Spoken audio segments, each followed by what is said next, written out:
जय गुरु जी संगत जी। ओम नमः शिवाय, शिव जी सदा सहाय। ओम नमः शिवाय, गुरु जी सदा सहाय।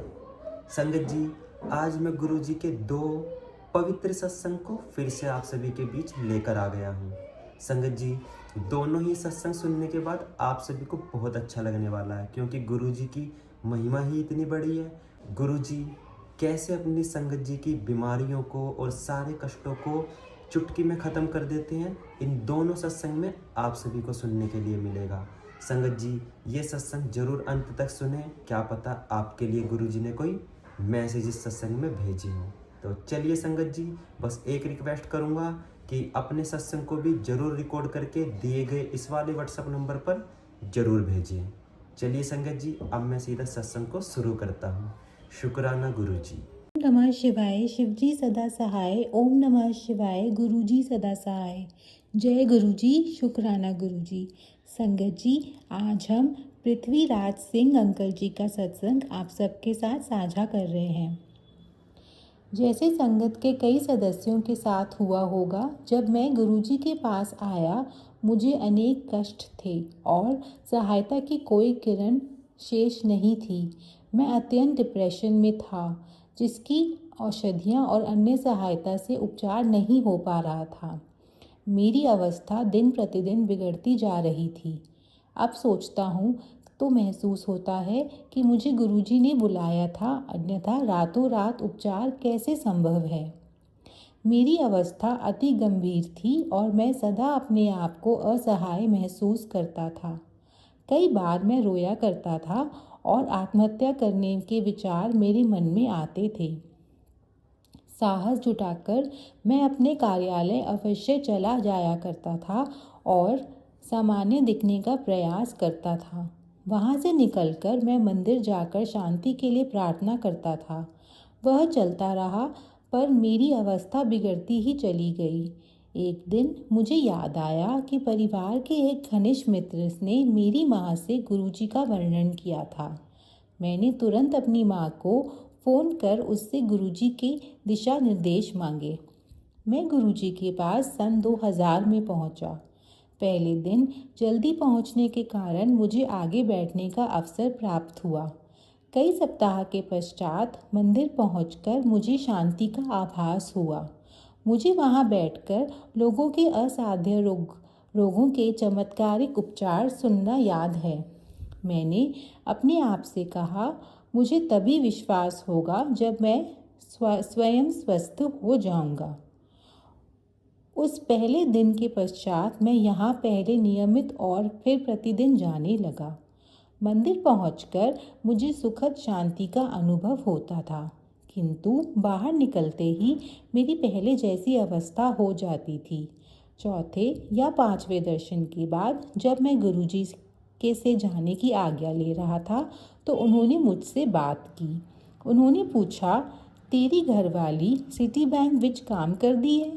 उस समय तक संगत में कोई मुझे नहीं जानता था, ना ही मैंने किसी से बात की थी। उसी क्षण मुझे अपने अंदर उत्साह का आभास हुआ। शीघ्र ही मैं अपनी सामान्य स्थिति में आ गया। बाहर आते ही मैंने अपनी पत्नी को फ़ोन कर गुरुजी से हुए वार्तालाप की बात बताई। मैंने ये भी कहा कि अब मैं स्वस्थ अनुभव कर रहा हूँ। फिर मेरी वैसी अवस्था कभी नहीं हुई। मेरा मन ही मन गुरुजी से प्रार्थना कर उनसे एक संतान की कामना की। 1 माह के उपरांत मेरी पत्नी ने घर पर जब अपना गर्भावस्था परीक्षण किया तो वह पॉजिटिव था। उस संध्या को जब मैं गुरुजी के पास आया तो वह बोले, घरवाली एक्सपेक्टेड कर रही है, जा कल्याण हुआ, मुंडा होगा। हमारे यहाँ 9 पाउंड के बालक ने जन्म लिया।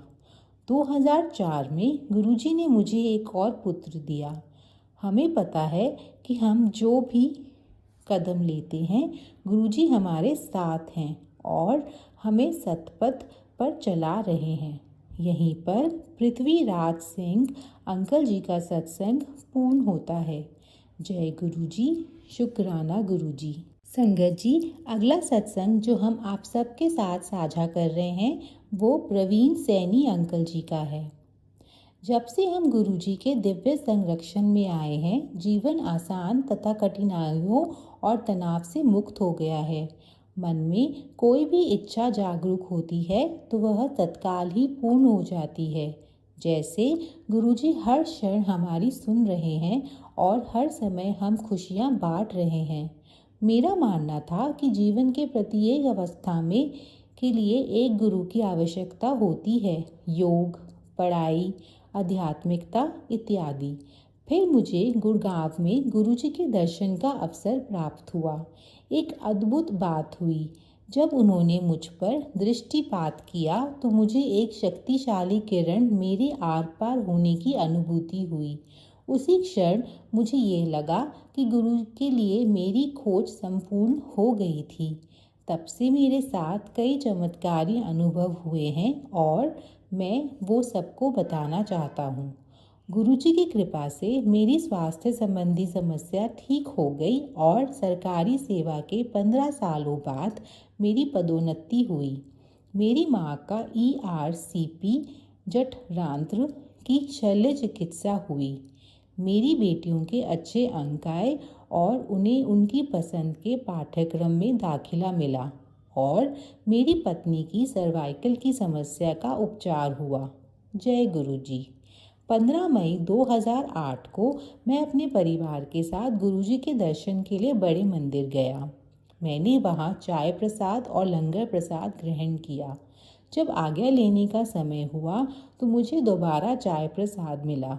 जब मैंने पूरा प्रसाद पिया तो यह देखकर बहुत खुश हुआ कि मेरे ग्लास पर एक सुंदर ओम बना हुआ था। हम सब ने गुरुजी के दर्शन किए। रात को सोते समय मुझे बाएं हाथ में कुछ बहने का एहसास हुआ। मुझे एहसास हुआ कि मेरे सीने के बाईं ओर से होते हुए मेरे बाएं हाथ से ऊपर तर्जनी के नीचे मेरी हथेली तक जा रहा था। वह वस्तु लगातार कुछ समय तक बहती रही। मुझे ऐसा लग रहा था जैसे कोई चूसकर मेरी हथेली से कुछ निकाल रहा था। मैंने उठने की कोशिश की पर उठ नहीं पाई। यह सब बहुत समय तक चलता रहा। बाद में जब मैं उठ पाया तो मुझे हथेली में दर्द था। मैंने पानी पिया, थोड़ा चला फिरा और अपने हाथ मले। मेरी हथेली पर कुछ नहीं था। गुरुजी का मंत्र जाप करके मैं सो गया। सुबह 5 बजे जब मैं उठा तो मेरी हथेली में दर्द था। यह दर्द मुझे शाम तक रहा पर उसके बाद फिर कभी नहीं हुआ।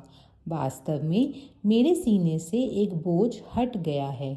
मुझे पूरा विश्वास है कि गुरुजी ने मेरे उस रोग का ऑपरेशन किया जिसके बारे में मुझे पता भी नहीं है। इस घटना से पहले मुझे हृदय और अति अम्लता यानी एसिडिटी की परेशानी रहती थी। अब मेरी अम्लता की समस्या भी ठीक हो गई है और जैसे मैंने कहा गुरुजी ने मेरे हृदय का ऑपरेशन भी किया। गुरुजी की कृपा से मैं बिल्कुल ठीक हूँ। गुरुजी की कृपा के लिए धन्यवाद अदा करने के लिए मेरे पास शब्द नहीं है। मैं गुरुजी से बस इतना ही कहूँगा, रखना चढ़ना दे कोल, मैनू रखना चढ़ना दे कोल सदा। यहीं पर प्रवीण सैनी अंकल जी का सत्संग पूर्ण होता है। जय गुरु जी, शुक्राना गुरु जी। तो संगत जी, आप सभी को ये सत्संग अगर अच्छा लगा हो तो लाइक करें, कमेंट में जय गुरु जी लिखना बिल्कुल ना भूलें। संगत जी, जय गुरु जी लिखने वाले की इच्छा सबसे पहले पूरी होती है। अब मैं गुरु जी की आज्ञा लेकर इस सत्संग को यहीं विराम करता हूँ और एक और नए सत्संग की तैयारी करता हूँ। आप सभी के बीच एक और अच्छा सा सत्संग लेकर जरूर लौटूंगा। तब तक के लिए आप सभी को मेरा जय गुरु जी, शुक्राना गुरु जी।